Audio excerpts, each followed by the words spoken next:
आभाळ म्हटलं की त्याने भरून यावं, आभाळ म्हटलं की त्याने भरून यावं, सर म्हटलं की त्याने बरसून जावं, मेघ म्हटलं की त्याने धरेवर बरसत राहावं आणि थेंब म्हटलं की तो ओंजळीत जपून ठेवावा. मी काही कवयित्री नाही आहे, पण अशाच ओळी छान वाटल्या म्हणून म्हणून दाखवल्या. कारण आमच्याकडे काल खूप छान पाऊस पडला होता आणि आमचा इथला नजारा इथला दाखवत होते. खूप छान ग्रीनरी, खूप छान वाटत होतं मला. तो म्हटलं चला तुमच्यासोबत छोटासा व्लॉग शेअर करूया. आम्ही गेलो होतो आमच्या घरासमोरच असलेल्या आमच्या पोस्ट ऑफिसमध्ये.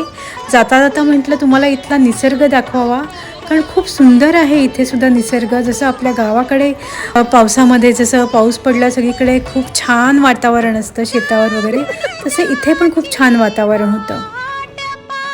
आणि घराच्या समोरच्या बाजूला मागच्या बाजूला दिसणारी ही क्रेप मार्टलची म्हणजे आपली तामणची फुलं खूप छान दिसत होती.